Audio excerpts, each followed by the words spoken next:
की सलामती के लिए एक दफ़ा सलावत भेज दें।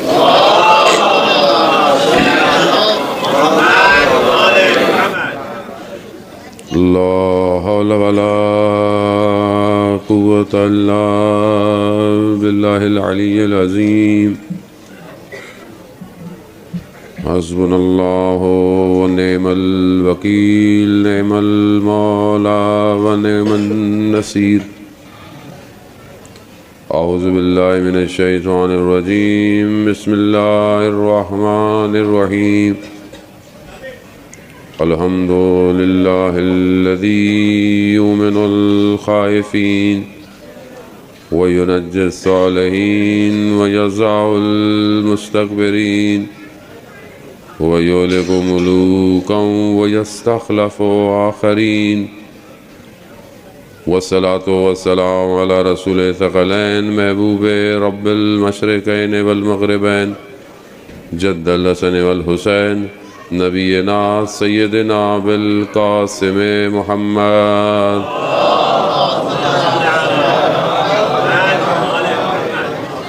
व अला आलिहि तय्यबीन ताहिरीन अल मासूमीन ला सियमा बक़ियतुल्लाह फ़िल अर्ज़ीन रूही व अरवाहुना लितुराब मक़दमिल फ़िदा व लानतुल्लाहि अला आदाइहिम अजमईन।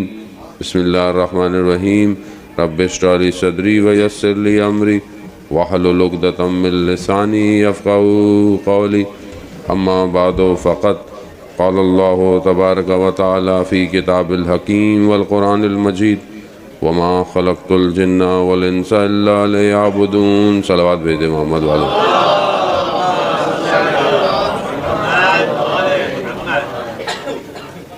अज़दारान सय्यिदुश्शुहदा ज़ायरीन अबा अब्दुल्लाह, अय्याम अरबईन है और खुदावंद मुताल ने हमें अरबईन की ज़ियारत की तौफ़ीक़ अता फ़रमाई।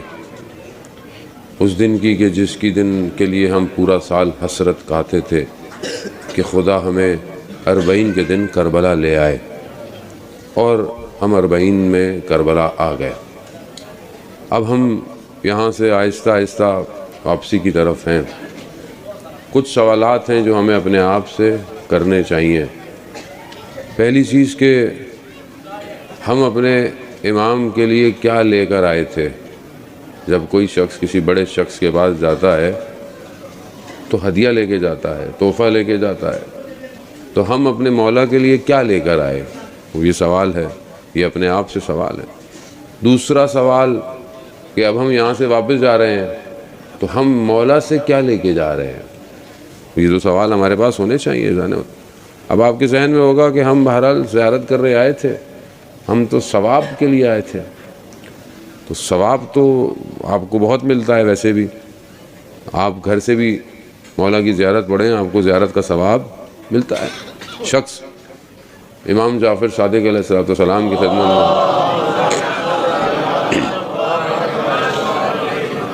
इमाम की खिदमत में हाजिर होता है। इमाम मुझसे पूछते हैं तुम हमारे जद की ज़ियारत पे जाते हो? कहा मौला जाता हूँ।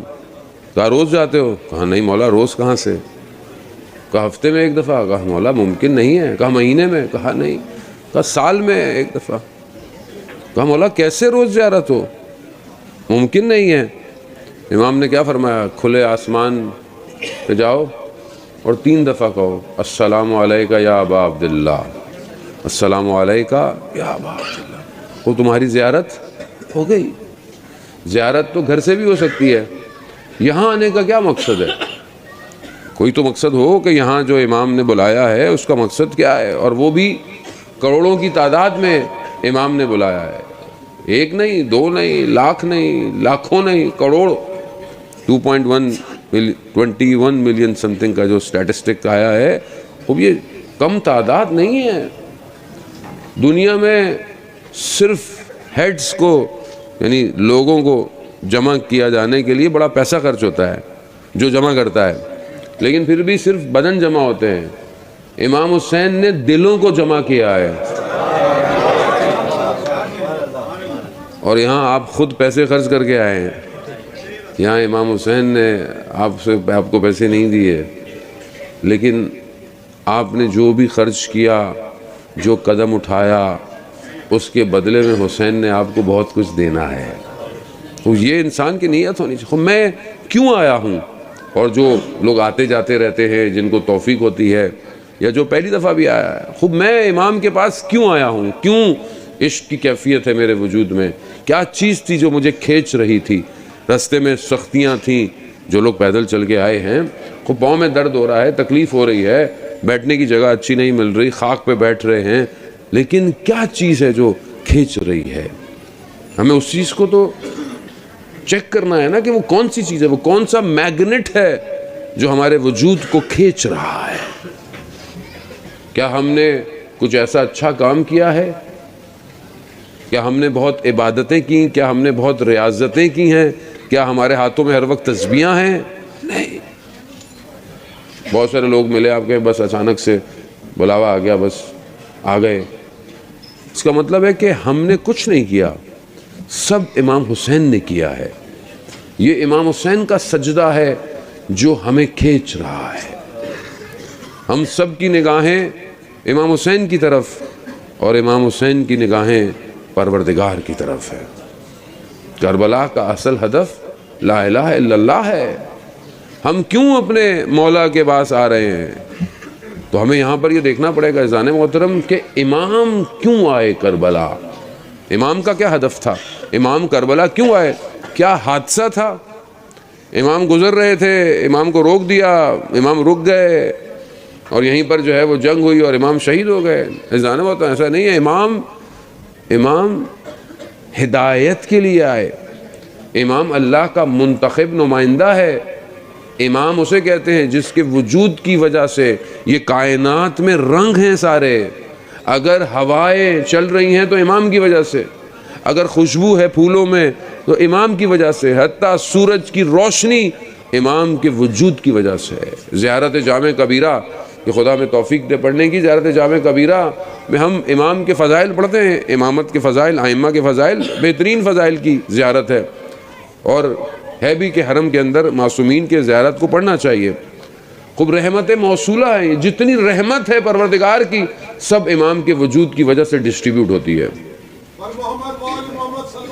अल्लाहुम्मा सल्ली अला मुहम्मद। मोहतरम खूब इंसान इमाम की खिदमत में, इमाम रहमत मौसूला है। खूब आप अगर हाई एक्सटेंशन वायर जो बिजली की आ रही होती हैं इलेक्ट्रिक की, आप उसमें डायरेक्ट अप्लाइंसेस नहीं लगा सकते।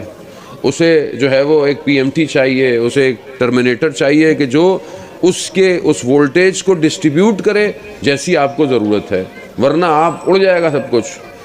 वो खुदा का फैज़, खुदा की रहमत जो है वो इमाम के वजूद की वजह से डिस्ट्रीब्यूट होती है। जिसको जितनी चाहिए उसे उतनी मिलती है। अब इंसान के अपने ऊपर ज़र्फ़ है, जितना अपने आप को बढ़ाएगा उतना उसे मिल जाएगा। इमाम इसे कहते हैं, क्योंकि जब तक इमाम समझ में नहीं आएगा करबला समझ में कैसे आएगी, क्योंकि एक इमाम है और सब उसके गिर्द घूम रहे हैं। असल ममात, असल हयात क्या है, इमाम है। क्यों शब आशूरा शमा जब गुल कर दी गई, कोई इमाम को छोड़ के नहीं गया।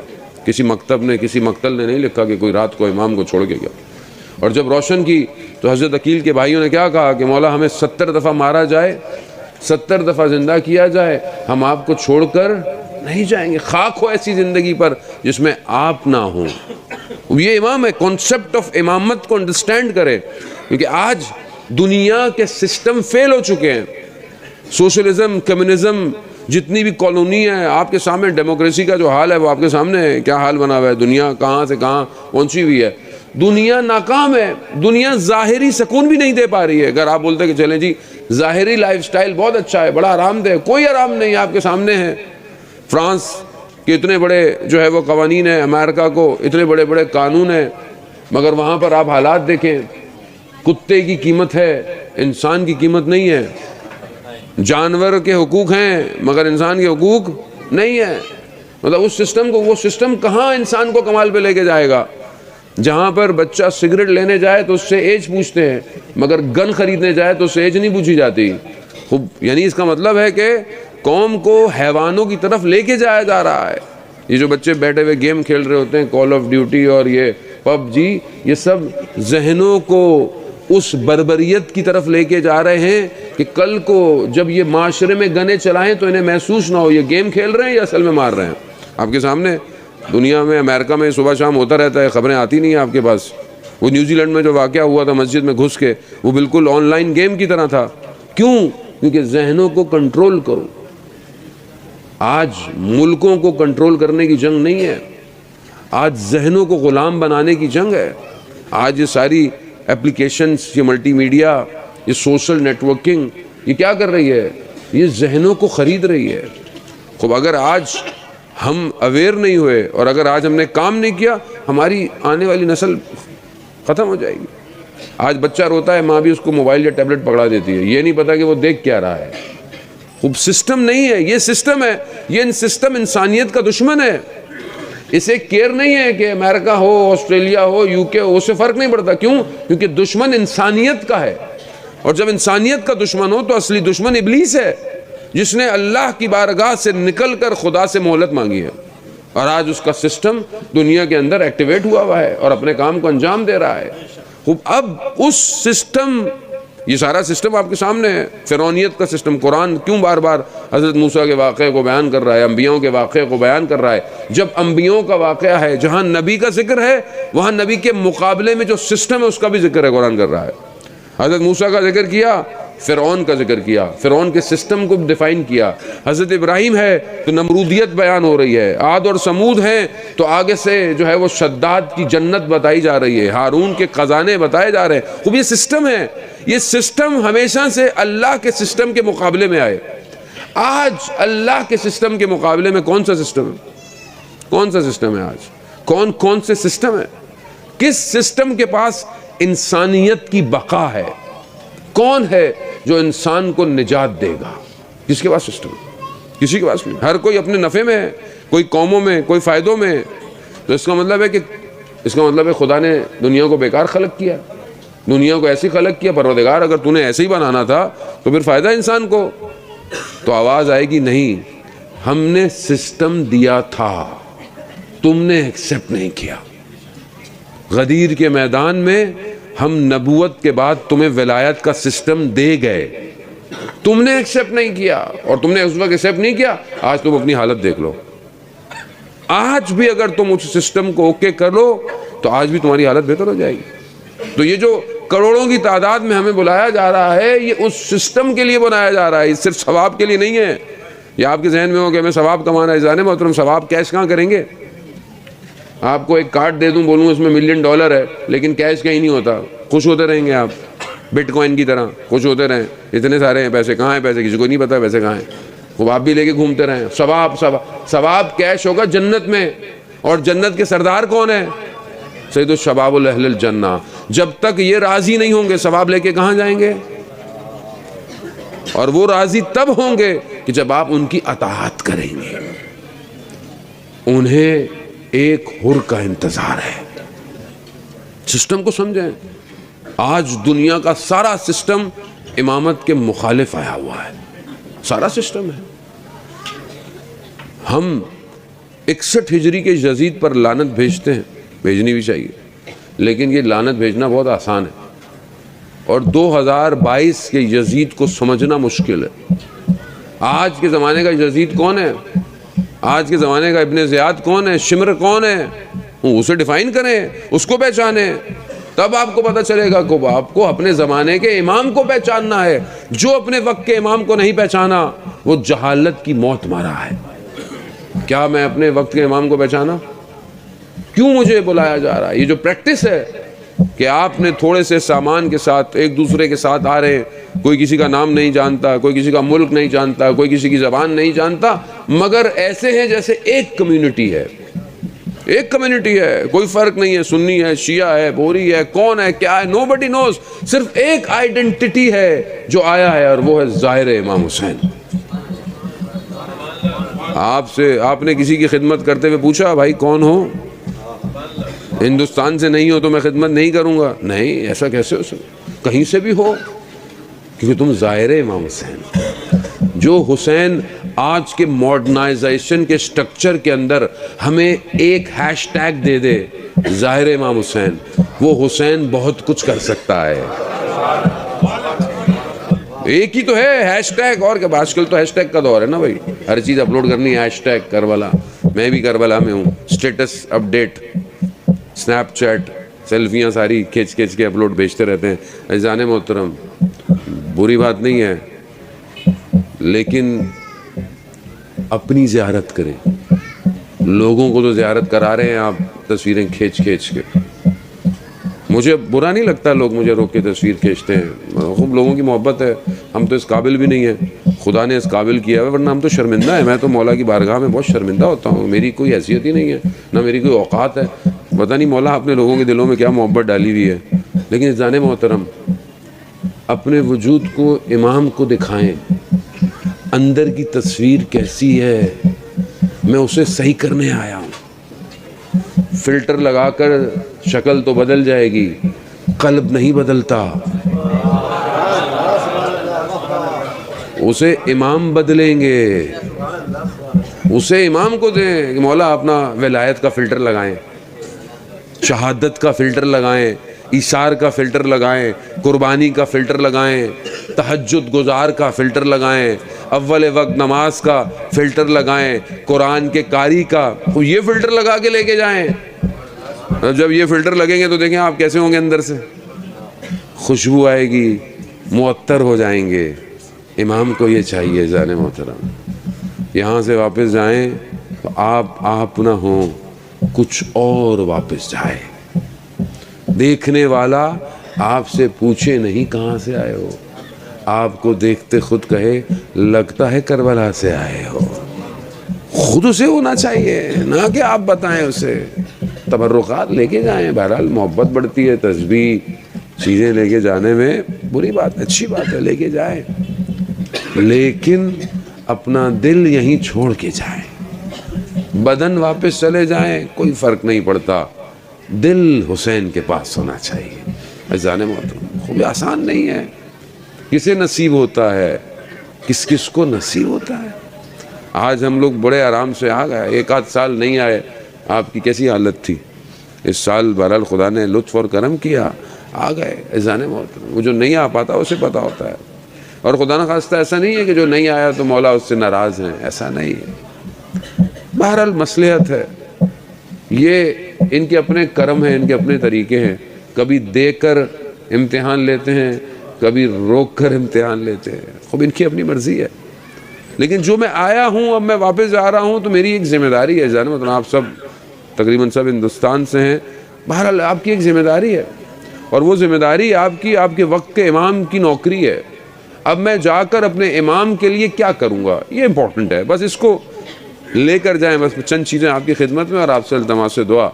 जाने मतलब हर शख्स के पास कोई ना कोई एबिलिटी है, कोई ना कोई उसके अंदर खुसूसियत पाई जाती है। ऐसा नहीं हो सकता, अपनी उस खुसूसियत को, अपनी उस एबिलिटी को इन्हेंस करें, सीखें, इल्म हासिल करें, एजुकेशन अपलोड करें, अपने आप को अपग्रेड करें, प्रोफेशन, बिजनेस, किसी भी चीज़ में अपने आप को ऊपर लेकर आएँ। क्योंकि इमाम को नॉर्मल आदमी नहीं चाहिए, इमाम को जो सीवी जाएगी वो सीवी बहुत स्ट्रांग होनी चाहिए। खूब हमें आज के दौर के अंदर इमाम को हमने क्या देना है, आज हम इमाम के लिए क्या सोच रहे हैं, हमारे पास क्या प्लान है इमाम के बहैसियत कौम, हमारे पास क्या है इमाम को देने के लिए। कल जब इमाम का ज़हूर हो, इंशाअल्लाह कि आज ही रात को हो जाए इमाम का, अब ये जो ज़हूर हो, इस ज़हूर में हमारे पास क्या है इमाम की नौकरी के लिए, हम क्या करेंगे। अपने आप से सवाल पूछें। मैंने अपने आप से कई दफ़ा सवाल पूछा है कि मैं क्या करूँगा। पहला तो सवाल का जवाब है कि मजलिस पढ़ोगे। मजलिस तो नहीं पढ़ने देंगे मौला, क्योंकि मौला खुद मजलिस पढ़ेंगे, हम कहाँ मौला के आगे मजलिस पढ़ेंगे। मतलब कुछ और सीखो, तो इसलिए मैंने बहुत सारी और चीज़ें सीखी हैं कि भाई कहीं ना कहीं तो नौकरी कोई मिल ही जाएगी, कोई ना कोई तो कहीं इंसान बैठ जाएगा। वो ब्रेन चाहिए इमाम को, इमाम को थिंक टैंक चाहिए, इमाम को वो चाहिए जो कूफा को डेवलप कर सके। कूफा कैसा होना चाहिए, इमाम का कैपिटल होगा हुकूमत का। अब ये कैपिटल इमाम का है, और इमाम कौन है, आज के दौर के इमाम है, जो रोबोट और मशीन का दौर है, आज इंफॉर्मेशन का दौर है, आज जो है वो डाटा साइंस का दौर है। इस डाटा साइंस के दौर के अंदर मेरे नज़दीक नया कूफा कैसा होना चाहिए, cyber proof, data proof, satellite proof, missile proof, drone proof, क्या मेरे जहन में है ऐसा कूफा, नॉइज़ नहीं हो, पॉल्यूशन नहीं हो। मैं करबला आता हूँ और बस बड़ा लोगों को क्या करते हैं, लोग कौन हैं, हम ही लोग हैं। अपने शहरों में गिलास फेंकते नहीं, यहाँ पानी फेंक देते हैं, डस्टबिन में फेंको। मगर मौला के शहर से मोहब्बत नहीं है आपको। खाके करबला में शिफा है और हम खुद पानी यूँ फेंक देते हैं, यूँ गिलास में फेंक देते हैं। जाने मोहतरम को हमारे पास प्लान है, हम लोग में से आर्किटेक्टर भी आते होंगे, हमारे अंदर इंजीनियर भी आते होंगे, पता नहीं कौन कौन आता होगा। खूब कोई प्लान है, कोई देते हैं हरम को, प्लान देते हैं कोई ऑर्गेनाइजेशन कि हम ज़रा कुछ सफाई का सिस्टम कर ले, कुछ ये जो प्लास्टिक वेस्टेज हो रहा है इसके लिए कुछ कंट्रोल सिस्टम बनाएं, कोई चीज़ इन्वेंट करें। मौलाना हम तो सवाब कमाने आते हैं, बस हमें इससे क्या, हम तो बस दरवाज़ा चूमेंगे घर जाएंगे। तो फिर इमाम की कंपनी में तो नौकरी नहीं मिलती, इमाम की कंपनी में बहुत हाई फाई नौकरी चाहिए। जाने मोहतरम खूब सोचें कि क्या चाहिए इमाम के वक्त को, अपने आप को इन्हेंस करें और मांग के जाएं। मौला गाजी अब्बास के हरम में जाएं, मौला से मांगे जैसा आपने अपने वक्त के इमाम की अताअत की, मुझे भी मेरे वक्त के इमाम की नौकरी अता करें। वो ये मांगें, ये दुआएं मांगें और इसी दुआओं के साथ वापस जाएं। अज़ादारान मोहतरम, इमाम किसी के लिए कुछ छोड़ते नहीं हैं, ये हम हैं जो चीज़ों को छोड़ देते। अगर आपने एक कदम भी बढ़ाया है, इमाम हुसैन आपको एक कदम के बदले में बहुत कुछ देंगे। आपने ज़रा सा खर्च किया है, इमाम आपको उसका बहुत रिवॉर्ड देंगे। ज़ियारत अरबईन का रिटर्न इस दुनिया में नहीं है, ये दुनिया में कैपेसिटी नहीं है कि अरबईन की ज़ियारत का रिटर्न दे सके। ये ज़ियारत क़यामत में ज़हूर करेगी, तो आपको पता चलेगा कि आपने क्या किया था। अज़ान मौत, वो मामला सादा नहीं है। शख्स कि जो एक इमाम बारगाह में खिदमत किया करता था, मजलिस में, आज़ादारी में, लोगों का ख्याल रखना, खाना खिलाना, चाय, उसका इंतकाल हो गया। आयतुल्लाह शम्सुद्दीन ने अपनी किताब में इस वाक़े को गालिबन बयान किया। फरमाते हैं कि उसका इंतकाल हो गया, उसके ख्वाब में एक आलिम दीन के ख्वाब में आया, उससे पूछा कि मशहदी अली क्या हालात हैं कब्र में। कहा मैं कब्र में गया तो मेरी कब्र में ख़ुद मौला तशरीफ़ लाए और बड़ा करम है उधर। तो कहा क्या हुआ? कहा मौला ने मेरी कब्र को बड़ा सरसब्ज़ बाग बना दिया और कहा कि ये लो, तुमने हमारी खिदमत की पूरी ज़िंदगी, हमने तुम्हें उसके बदले में ये बाग है, और ये तो कुछ नहीं है, हम क़यामत में तुम्हें देंगे। ये तो बरज़ख है ना, ये तो तुमने जब तक उठाए नहीं जाओगे। फिर कहा मौला ने मुझे, मौला फरमाते हैं कि तुमने अपनी ज़िंदगी में 12,500 कुछ चाय के कप लोगों को पिलाए थे, ये हमने उसके बदले में तुम्हें रिवॉर्ड दिया है। वो कहता है कि वो रोने लगा। तो मौला ने पूछा रो क्यों रहे हो, क्या मैंने तुम्हें कम दिया है? कहा नहीं मौला, मैं इसलिए नहीं रो रहा कि आपने मुझे कम दिया है, मैं इसलिए रो रहा हूँ कि आपने एक एक कप का हिसाब रखा था, एक एक कप को काउंट कर रहे थे। अगर मुझे पता होता कि आप एक एक कप को काउंट करते हैं तो मैं सारी ज़िंदगी खुद चाय पिलाता लोगों को। अब हम में से रास्ते में पता नहीं किसने कितना पानी पिलाया होगा, कितनी ज़ायरीन आप, बहरहाल आप कारवान में एक दूसरे की मदद करते हैं, कोई भी चीज़ किसी को उठा के दे देते हैं, सब इमाम हुसैन लिख रहे हैं, सब लिख रहे हैं। हमें नज़र नहीं आता, इमाम अपने हर ज़ाहिर को उसके एंसेस्टर के नामों के साथ जानते हैं। ऐसा नहीं है कि आपको सिर्फ मैं ना, सब को इमाम देख रहे हैं। एक आलिम दीन मशहद मुक़द्दस में उनके जहन में ये सवाल आया कि ये मिलियन ज़ाहिर हैं, ये मिलियन ज़ाहिर इमाम को सलाम कर रहे हैं, कोई कहाँ से सलाम कर रहा है, कोई किधर से सलाम कर रहा है, कोई बैनुल हरम है इधर उधर। तो वो कहते हैं कि मैं मशहद में था तो सहन है, दरवाजे हैं, कितने दरवाज़ों से कोई अलग अलग जगह से सलाम कर रहा है, तो क्या इमाम सबको जवाब देते होंगे? बस ये होना था तो बरज़ख की आँख खुली, गैबत का पर्दा हटाया गया तो देखा हर ज़ाहिर के साथ इमाम खड़े हुए थे, हर ज़ाहिर। आप हरम जाते हैं हर ज़ाहिर के साथ, ये दूर करीब का मामला नहीं है, ये पूरा मक्तल है। ये तो बहरहाल होटल बन गए, गलियां बन गई, वरना ये सब मक्तल है। हमें नहीं पता कहाँ ज़हरा का लाल प्यासा और भूखा बैठा होगा, हमें नहीं पता।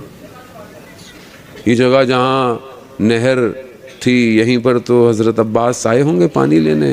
कहाँ तीर लगा होगा, कहाँ बाजू कटे, आपके सामने है, मकाम दूर नहीं है, करीब है। अज़ादारा ने मौत खूब अपने आप को इनसे मुंसलिक करें, खाली हाथ मत जाएं, टूटा हुआ दिल इन्हें दे कर जाए। इमाम सबको देख रहे हैं, ना सिर्फ इमाम बल्कि वो सारे शोहदा देख रहे हैं। तवस्सुल करें, छोटे बच्चे से तवस्सुल करें जिसे पानी का कतरा नहीं दिया गया, खुद वो एक कतरे से प्यासा रह गया, लेकिन हम सबको सैराब कर रहा है। कितना पानी है, लोग आपको पानी पिलाते रहे और आप कहते थे कि नहीं पानी नहीं चाहिए, इतना पानी। और वहाँ हुसैन के बेटे को एक कतरा नहीं मिला। अरबईन, अब ये शाम के दरबार में जब इन्हें वहाँ ज़िंदान से आज़ादी मिली तो सबसे पहले मजलिस वहीं बर्पा हुई, लोगों को बुलाया, रोने का मौका मिला। बस न जाने किस माँ ने कौन सी मुसीबत पड़ी होगी, नहीं पता। उनको तबर्रुकात दिए गए। तबर्रुकात क्या थे? कुछ कटे हुए सर थे। हर माँ ने अपने बच्चे के सर को उठाया। कासिम की माँ ने कासिम का सर उठाया, अली असगर की माँ ने अली असगर का सर उठाया। हजरत इमाम हुसैन का सर बीबी ज़ैनब के हाथ में। कहते हैं 2 सर बच गए। लाने वाले ने पूछा क्या इसकी माँ नहीं है बच्चों की?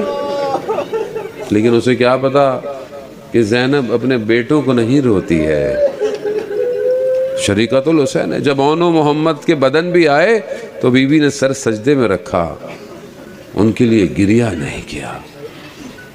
बस रोज़े अरबईन ये लुटा हुआ कारवां आया। अज़ादारम आप और मैं भी गए, बहरहाल हमें बड़ी मुश्किल से जगह मिली, कहीं ना कहीं ज़ियारत की। जब ये आए थे तो खाली था, बस कच्ची कब्रें थीं। इन्हें आशूर के दिन रोने नहीं दिया गया क्योंकि खेमे जल गए थे। 11 मुहर्रम को तो इन्हें बड़ी तेजी से हाथों में रस्सियां डाली और ले गए। अब जब ये माएँ आई तो कोई माँ मकामे अली असगर पर रो रही है, कोई मकामे अली अकबर पर रो रही है, कोई वहां रो रही है जहां कासिम का बदन पामाल हुआ। हज़रत खूब वेरान है, मख्तल है। माओ ने देखा, माओ को याद आया होगा, बहनों को याद आया, बहनों को अब्बास का बदन याद आया होगा, क्योंकि फासले पर है ना, बाकी सब एक जगह हैं, ये एक कब्र अलग है। हज़रत मोहतरम, बस एक आलिम दीन बयान करते हैं ये सरदाब, असल कब्र नीचे है, सरदाब में है। मेहमार जो हरम बना रहा था उसके साथ वो नीचे उतरे। जब नीचे उतरे तो वो जो मेहमार था वो आयतुल्लाह की शक्ल देखता है, फिर कब्र को देखता है, फिर शक्ल को देखता है, फिर कब्र को देखता है। कहा क्या देख रहे हो? कहा हमने सुना था हजरत अब्बास जब घोड़े पर बैठते थे तो कद इतना बुलंद था कि टांगे जमीन से टकराती थी, मगर ये कब्र तो बड़ी छोटी सी है। तो वो आयतुल्लाह फरमाते हैं जो बचा कुचा मिला था उसे समेटा है। अज़ादाराने मोहतरम हूँ, यही तो वजह थी मेरा मौला हज़रत अब्बास के बदन को खेमों में नहीं लेके गया, क्योंकि बदन इस काबिल था ही नहीं जिसे खेमों में लेकर जाते। अरे ये बहनें भी अब्बास के बदन पर आई होंगी और कहा होगा भैया अब्बास तुम नहीं थे कूफा में हमारे साथ क्या हुआ? शाम के बाजार में हम खड़े रहे अब्बास। अज़ादाराने बस यही गिरिया करते करते बीबी ज़ैनब ने अपने आप को अपने भाई हुसैन की कब्र पर गिराया होगा और कहा होगा भैया ज़ैनब बूढ़ी हो गई है, ज़ैनब को पहचानो, भैया एक अमानत लेकर गई थी, उसे शाम के जिंदान में छोड़ आई हूँ। आप भी बेटियों वाले होंगे ना, बैठे होंगे, आपकी बेटियां होंगी जो बेटियों को घर छोड़ कर आए होंगे, बेटियां इंतजार कर रही हैं बाबा कब आएंगे, बाबा करबला गए हैं। और जो 7 बेटियां होंगी, बाबा कहाँ गए, बाबा करबला। सलाम हो उस बच्ची पर जो शाम के जिंदान में अपने भाई से पूछती थी, भैया ये परिंदे रातों को कहाँ जाते हैं, बहन ये परिंदे अपने घरों को जाते हैं, भाई हम कब घरों को जाएंगे। अरे ये हसरत उस छोटी बच्ची की वहीं रह गई। जब बाबा का सर देखा, किसी बच्ची को ऐसी हालत में उसका बाप ना मिले। अज़ादारान मोहतरम, सर बोरीदा है, खाक में अटी जुल्फे हैं, चेहरों पर जख्मों के निशान, लबों पर ताज़ा छड़ी के निशान थे। बस बच्ची ने जब इतने दिनों के बाद, क्योंकि इस बच्ची ने जब सबसे पहले अपने बाबा का सर देखा था ना, वो कूफा था, कूफा पे नेज़े बुलंद हुए। अब सारे रास्ते ये बच्ची बाबा के सर को देखती रही मगर खामोश है, बोली नहीं है। अब जब इतने दिनों के बाद सर मिला, बच्ची चुप ना रह पाई, शुरू हो गई, बाबा आपके जाने के बाद खेमों को आग लग गई, बाबा आपके जाने के बाद दामन जल गया, बाबा पानी मांगते थे, तमाचे पड़ते थे, बाबा इन्होंने अगर गोशवारे मांगे होते तो मैं ये गोशवारे इन्हें दे देती। बाबा कहते कहते बच्ची खामोश हो गई। अज़ादारान मोहतरम, बीबी ज़ैनब ने क्या देखा, एक तरफ सर, एक तरफ बच्ची। इन्ना लिल्लाह व इन्ना इलैहि राजिऊन। मेरे बीमार इमाम ने शाम के जिंदान में इसको दफनाया। बस अज़ादारान, ये चंद मराहिल, अब ये लुटा हुआ कारवां मदीना पहुंचा है। बीबी ज़ैनब ने जाकर अपने नाना के रोजे में न जाने क्या बातें की होंगी। नाना आपकी उम्मत ने हमारे साथ अच्छा नहीं किया नाना। ये कहते हैं कि बीबी बाद में जन्नतुल बकी पहुंची और अपनी माँ की टूटी हुई कब्र पर बैठी। कुछ ज़ैनब के पास नहीं है जो अपनी माँ को पेश करे, बस एक कुर्ता है जो खून आलूदा, अरे वही कुर्ता जो माँ ने निशानी के लिए भिजवाया था, अरे ज़ैनब वही कुर्ता वापस लाई। अम्मा बस एक कुर्ता बचा है हुसैन का। अज़ादारान मोहतरम, वो ज़ैनब जो कहीं अपने बच्चों को नहीं रोई, कहते हैं कि जैसे ही अपने घर में पहुंची है, अपने घर के सहन को देखा, बच्चे याद आए, कमरे में गई, छोटी छोटी जानमाज़ें देखी, ओनो मोहम्मद याद आए, अरे मेरे ओनो मोहम्मद, अरे मेरे बच्चों, अरे कहाँ करबला में रह गए।